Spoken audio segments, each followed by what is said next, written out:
In this episode, we tell the money story of a professional who started his life in corporate America and decided to leave and begin a journey to help over 1 million people navigate the process of foreclosure.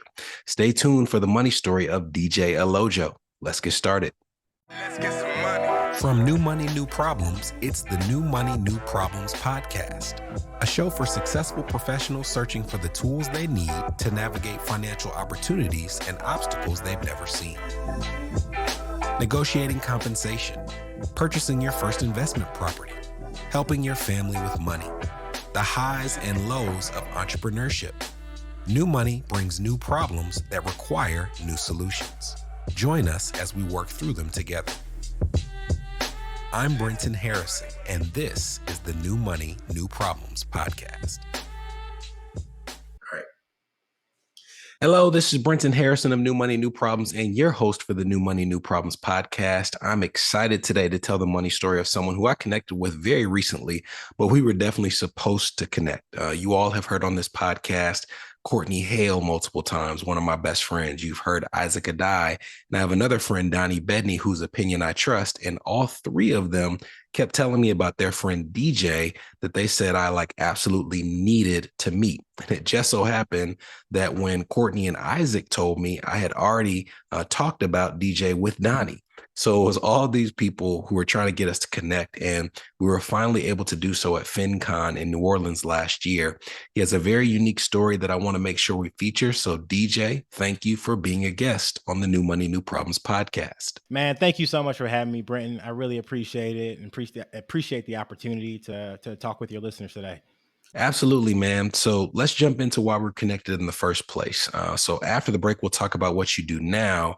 But when we first had this conversation, I said, this is a Detroit number, and I have a lot of family in the area. So you're a Detroit kid, right? Man, born and raised in Detroit, Michigan, on the east side of Detroit, between Chalmers and Hayes, on a street called Flanders, just in case anybody wants to mess with my street credibility. There's something.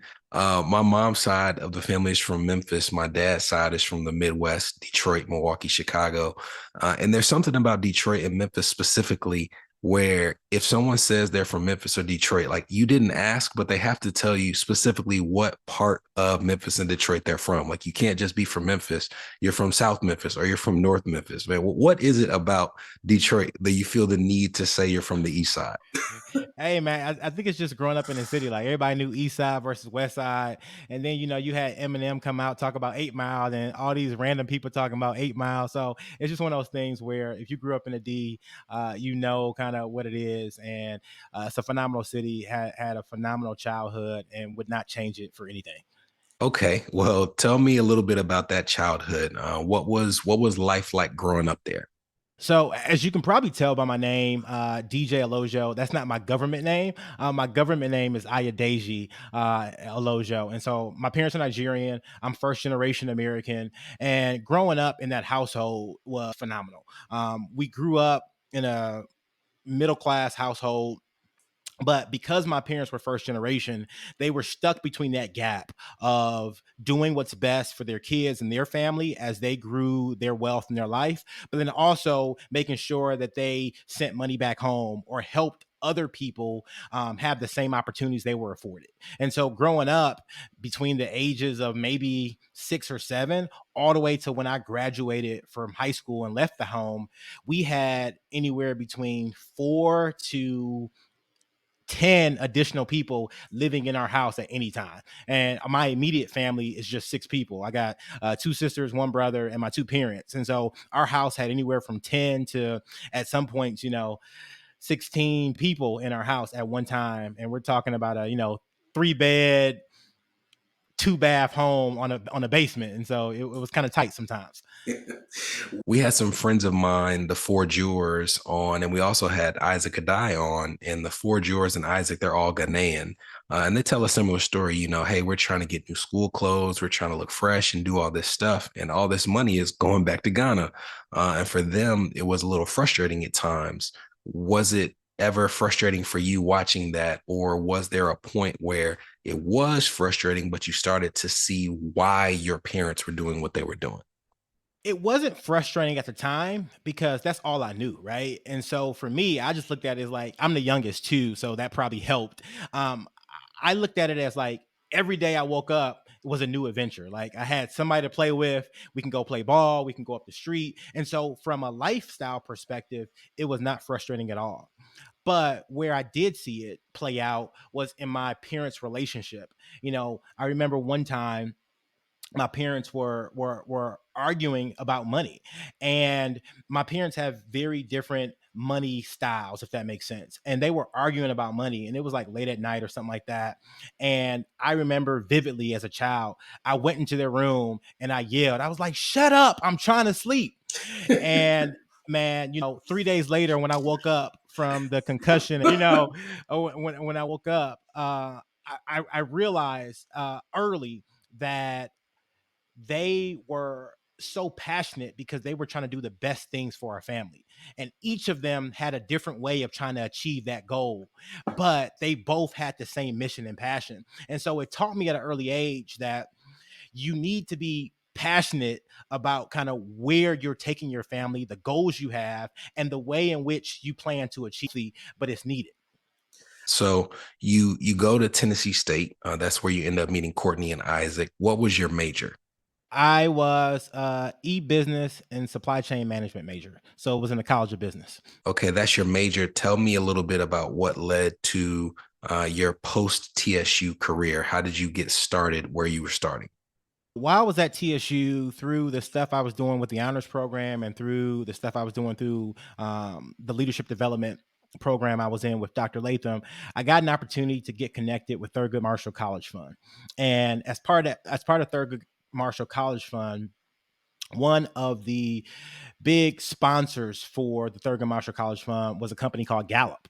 And Gallup was actively recruiting talented individuals. But to get into Gallup is very difficult. They're a good consultancy.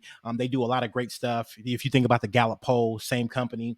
And it's just very, very difficult to get into their organization because they have a strengths approach and a model, and they have a lot of selection instruments. And so, long story short, through my work with Thurgood Marshall College Fund, I was able to get an opportunity to go work for Gallup post undergrad, and I started off in their healthcare practice as a consultant and had a phenomenal career there. And it was just one of the best decisions I ever made.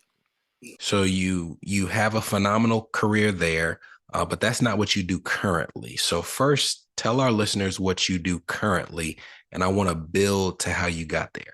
So currently, what I do day to day, I am all things residential real estate. Buy it, sell it, renovate it, hold it, do everything with it. But as part of that, one of my main missions is to help a million homeowners successfully navigate foreclosure. We deal with folks who are in all type of distress situations. Think about it: death, disease, divorce. And some of those situations you cannot change, or I cannot change. But the foreclosure situation is one that I've seen through my experiences that you can rebound from, that you can avoid, and that you can successfully navigate to get the best possible outcome. And so a lot of what I do today, in addition to the basic fundamental blocking and tackling of real estate, is helping their foreclosure situation. The reason that I waited to say what you did or do today is I wanted people to see the progression of, you were making good money, right? And I know that Gallup doesn't pay nothing. And you were making good money. You have the ability to easily just say, I'm building for myself and my immediate family, that next generation of wealth. But you decided to pivot and not just focus on your wealth, but also the wealth of others. So what started at Gallup that eventually led to you leaving and starting your own thing? There are two fundamental things that happened that eventually led me to leaving. And first, I have to go all the way back to childhood. And in childhood, I remember when my parents used to give us money to put into the offering plate at church. And, you know, when you give a child money to put into an offering plate, there's not really an emotional connection with that, because basically it's going from your pocket to their hand to the offering plate. But one of the things that my parents instilled in me and my siblings was the act of giving the money, but it was the act of telling us that, hey, being a giver in any sense of the term is the best way never ever to be broke or never ever to feel like are broke. And what they meant by that is that in order to give, you must always first feel like you have enough. And so that's where that giving spot. So if you can give when you're broke, that means you have enough for yourself because you're used to giving. And it only gets better as you get more. So that mentality was ingrained in me early and still sits with me today. The other part about it at Gallup, one of the things they talk about at Gallup are your strengths. And if you haven't taken the Strength Finder assessment, it's a great assessment to take to kind of identify what some of your strengths are. But one of the things they used to always preach to us is about how do you do something where you can become the best in the world at it, right? When you think about LeBron James and Michael Jordan on the basketball court, you think about some of the best players to ever play the game. When you think about, yourself and what you do for folks, you think about one of the best people to ever do it. And so I had an epiphany at Gallup is that although I was very good at what I did, I was never ever going to be the best consultant in the world. I was a good consultant, but I wasn't going to be the best. And what I saw in the real estate path I decided to take is that I felt like I had an opportunity to be the best in the world at one thing. And so I decided to take that opportunity. This is the New Money, New Problems podcast, a show for successful professionals searching for the tools they need to navigate financial opportunities and obstacles they've never seen. We'll be right back. Are you wondering what new money problems you might be overlooking in your financial life? If so, we've got great news. We've crafted the New Money, New Problems Gap Finder to identify potential weaknesses in your finances in areas ranging from budgeting, investments, insurance, and even the threat your extended family's finances could pose to your household. Please head to newmoneynewproblems.com/gap finder to complete it today. Again, that's newmoneynewproblems.com/gap finder to take the assessment.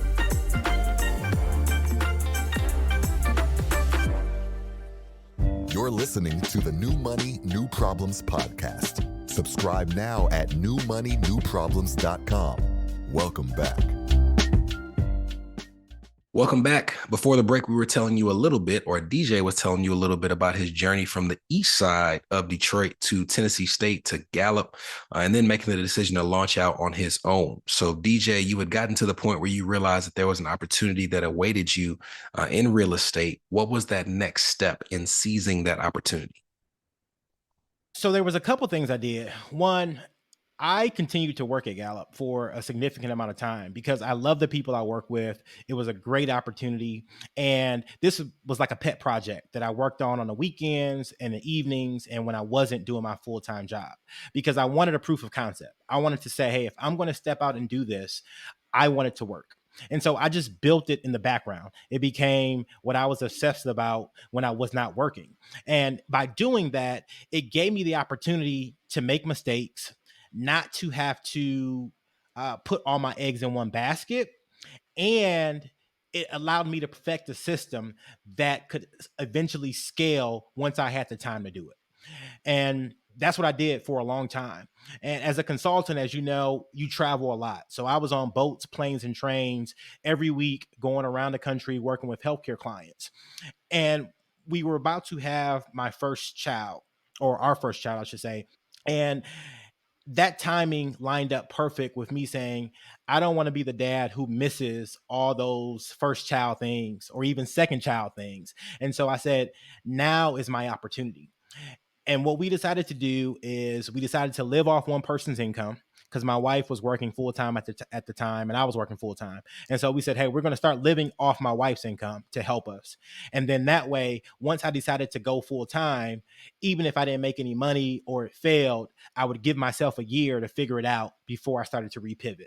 And that's what we did. And it worked out. So you would acquire properties prior to quitting? We acquired properties, but we weren't holding any properties at that time. We had mastered the process of buying a property, renovating it, and then selling it in order to generate income. There's so many things that I want to unpack there, but I got to attack a few of them.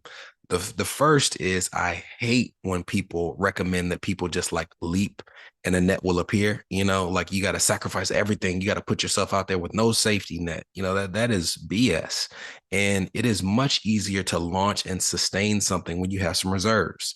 The second thing is it is completely okay to use that W-2 job to supplement something that you plan to do and build it up to the point where it's easier to leave, And the third thing, we've had this conversation with friends of ours who want to jump into entrepreneurship, and I try to tell them like it's a different lifestyle. But you built yourself to the point where, and thankfully you didn't have to, but you had built a career to the point where, let's say that it didn't work out. You could have jumped right back into that career, right? There's something to be said about putting yourself in a situation before you take the leap where you don't have to just say, oh, if this doesn't work out, I have nothing to go back to. I love the way that you did that. But, the last thing, and this is what I'd like you to touch on even further, people have no idea how hard it is to get financing for anything when you don't have a W-2 job. Can you talk about how having a salary, either for yourself or for your wife or just your wife, made it a little easier to have some entree into real estate?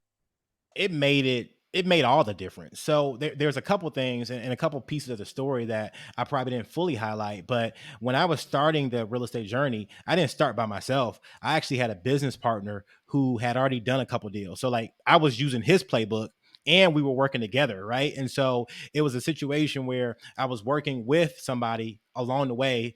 And so it was like I was only in the game 50% of it, and he was 50%. And so like we had the double coverage of like, okay, we both mess it up, then we both have some support, right? And so that was huge there. And his expertise mixed with my expertise helped us, grow and allowed us to do different things. But then the other part about it is that the W-2 was so significant because when I started in real estate, this was during the time when the real estate market had crashed. And so it wasn't the real estate market that we know today where everybody wants to be in real estate and you have bigger pockets, you have YouTube, you have all these things where you can get all this information. It was kind of no man's land and people were just trying to figure out what to do. People were licking their wounds who had lost a lot of money, and houses that you see now that are $1 million houses could have probably been sold for like 250 or 300. And so it wasn't the panacea that everybody, envisions now. It was much more scary. And banks didn't want to lend to you unless you had income. And so for a long time, my W-2, along with my wife's W-2, was the thing that allowed us to get loans, the thing that allowed us banks to finance us. In addition to that, I remember one of the houses that we purchased after I went solo was only in my wife's name because I didn't have any income. I had a lot of debt, not consumer debt, but real estate debt related to the business. And it just made sense to put in her name because she didn't have a lot of debt and she had a W-2. And so they were able to do the loan with no problem. And so those things are so helpful as you think about stepping out there into the unknown. The other part that people don't talk about is not just the financing of it, but it's the ability to be able to breathe. One thing that you have to know is when you start your own business or you do something where the income is not a steady income stream, it's an inconsistent income stream, and you don't know when and if you're going to get paid, you do not have the ability to make mistakes. And you are forced to make bad decisions if the income comes in later than you expect. Whether it be selling something of value too soon, which I've done numerous times, or not having the ability to ride a storm or be grounded in a storm and let it pass through. And so that's so important that you have to have a foundation where you either have a huge reserve or you have continuous income when you start anything entrepreneurial. There's a concept that one of the people who mentored me calls, tuition into the school of experience. And you're paying, right? This is not a benefit. Getting experience in the field of your choice, it costs you something, either financially, mentally, whether it's stress, like you've done some things that this was a mistake that happened to you, but it had to happen to you. It needed to happen to you for you to get that experience you needed to move forward. What's an example of some tuition that you paid into the school of experience? A lot of sleepless nights, right? But I think the thing was delayed gratification. I think that was the tuition, because when I left and I look at some of my colleagues, and some of my colleagues have gone on to do phenomenal things. I took a lot of steps back. And when I say not back, steps to the side in order to take a huge step forward. And that was delayed gratification with the cars we drove, with the way we invested, with the vacations we took and stuff like that. But it allowed me to put myself in a position where now it's a lot easier to say, if I want to upgrade, I have the ability or luxury to. The other thing, when you talk about tuition, was I missed out on so many different opportunities that could have taken me to a new level financially, because I didn't spend enough time educating myself and getting better at my craft, because I was so focused on the day to day. Right. And so it was a duality of like, yes, the day to day has to get done, but not understanding the higher game that's being played in the real estate world made me miss out on opportunities, because again, I sold assets too early. I missed out on good opportunities that would have paid off great dividends. And as I look back, I'm not mad or sorry about those things, but hindsight's always 2020. And I just see where those experiences now have shaped me, where I look at the market very differently. Taking that experience and then deciding to pay it forward, not pay it forward. Like, this is what I love about what you're doing. There are tons of people out there who tell people how to get rich in real estate, and there's nothing wrong with that. You are building a future for yourself in real estate, but you are also going to tell people how to save themselves from foreclosure, right? You're going an extra step, and you're targeting people who are not necessarily going to make you rich, right? It's a passion project. Why have you decided to do that? The level I'm at now, it's very hard to see people day to day, those who have worked their whole lives, and be in a situation where they've miscalculated how much they're going to need in retirement, or they had a life event happen to them. And now they are in a position where they have to sell their home and have to rebuild their lives, but they don't have as much life left as they've already lived. And in my work, I see those people every week. And it's hard to look at them all the time and say, hey, I'm sorry, but this is just your reality. And so after having that conversation thousands of times in my career, I said, how do you help these people in a different way?